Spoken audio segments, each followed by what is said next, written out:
The Russo-Turkish War, 1806–1812, was one of many wars fought between Imperial Russia and the Ottoman Empire. Background: the war broke out in 1805–1806 against the background of the Napoleonic Wars. In 1806, Sultan Selim III, encouraged by the Russian defeat at Austerlitz and advised by the French Empire, deposed the pro-Russian Constantine Ypsilanti as Hospodar of the Principality of Wallachia and Alexander Mourousis as Hospodar of Moldavia, both Ottoman vassal states. Simultaneously, the French Empire occupied Dalmatia and threatened to penetrate the Danubian principalities at any time. In order to safeguard the Russian border against a possible French attack, a 40,000-strong Russian contingent advanced into Moldavia and Wallachia. The Sultan reacted by blocking the Dardanelles to Russian ships and declared war on Russia. Early hostilities. Initially,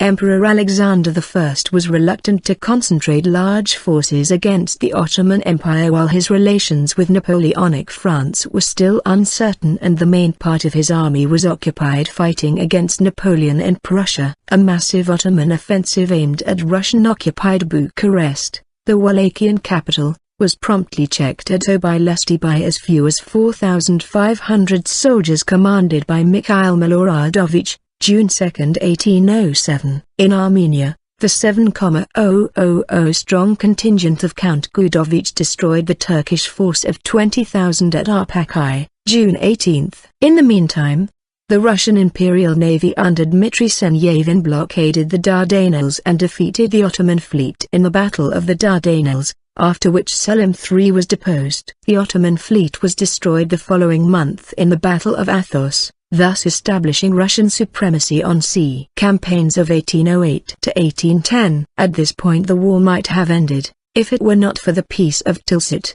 The Russian emperor, constrained by Napoleon to sign an armistice with the Turks, used the time of peace to transfer more Russian soldiers from Prussia to Bessarabia. After the Southern Army was augmented to 80,000 and the hostilities were resumed, the 76-year-old commander-in-chief Przeworski made little progress in more than a year. In August 1809 he was eventually succeeded by Prince Bagration, who promptly crossed the Danube and overran Dobruja. Bagration proceeded to lay siege to Silistria but, on hearing that the 50,000-strong Turkish army approached the city, deemed it wise to evacuate Dobruja and retreat to Bessarabia. In 1810, the hostilities were renewed by the brothers Nikolai and Sergei Kamensky, who defeated the Ottoman reinforcement heading for Silistria and ousted the Turks from Hakoglupazuk, May 22.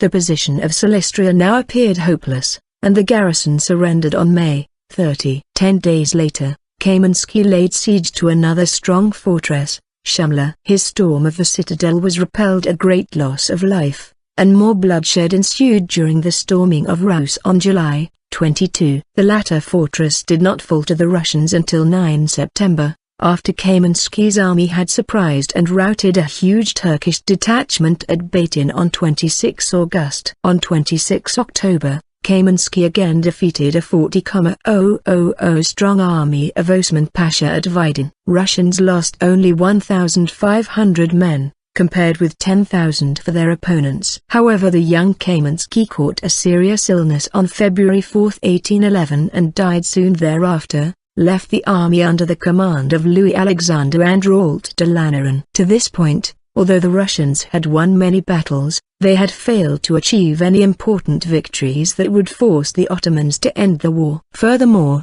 relationship between France and Russia quickly became strained. That means the incoming war is near and inevitable.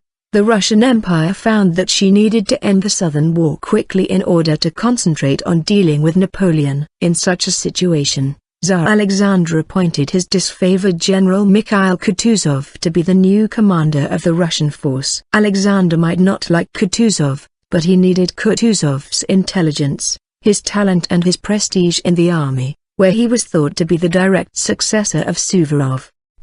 Kutuzov's campaigns, 1811–1812. Mikhail Kutuzov, in accordance with his cautious character, evacuated Silistria and slowly started to retreat northward. Kutuzov's withdrawal induced the Turks to launch a counteroffensive to recapture all the lost area. In 1811, 60,000 Turkish troops led by Grand Vizier Lalaziz Ahmet Pasha gathered at Shumla, the strongest Turkish fortress at that time. Kutuzov's troops were only about 46,000 men who were tired after 5 consecutive years of war. However, the Russian commander had plenty experience fighting the Turks. He knew that the Turks were only strong at the initial cavalry offensive and then its strength would rapidly decline after this cavalry assault was repelled, so the Russians had a great advantage when fighting in open battle. That battle took place on the 22nd of June 1811 near Rus. As expected, the Russian infantry and cannons quickly repelled the Turkish troops and then defeated the Turkish army. This victory gained Kutuzov a portrait of Tsar Alexander I, but after that Kutuzov ordered his forces to cross the Danube to Bessarabia. This odd retreat made the Turks think that they won. A big party was held in Constantinople to celebrate the Turks' victory. Alexander became very angry and demanded an explanation. However,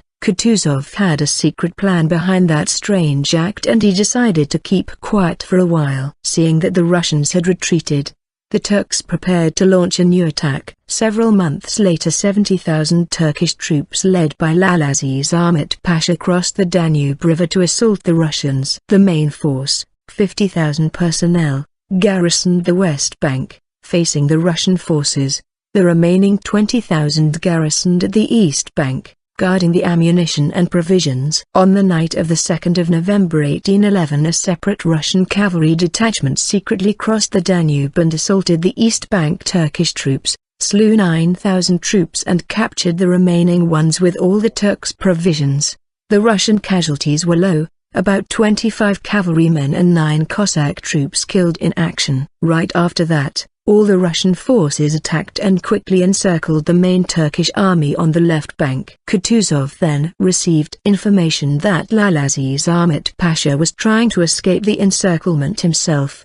The Russian commander let Ahmet escape because he knew that, according to Turkish law, the encircled Grand Vizier could not take part in peace negotiations, and peace is what Kutuzov needed. After that, Kutuzov contacted Ahmet to congratulate him on his successful escape and offer peace negotiations. But the Grand Vizier still hoped for reinforcements and tried to procrastinate. In response, the Russians took all the surrounding forts and cut all the supply lines to the encircled Turks. With all the supply lines being cut off, the encircled Turks were threatened by hunger and disease. Kutuzov proposed supplying the Turks with food and provisions to allow them to survive. Tsar Alexander I did not agree with Kutuzov's idea, but Kutuzov explained that by keeping the Turks alive, he actually was holding a larger number of hostages and that would force the Sultan to negotiate.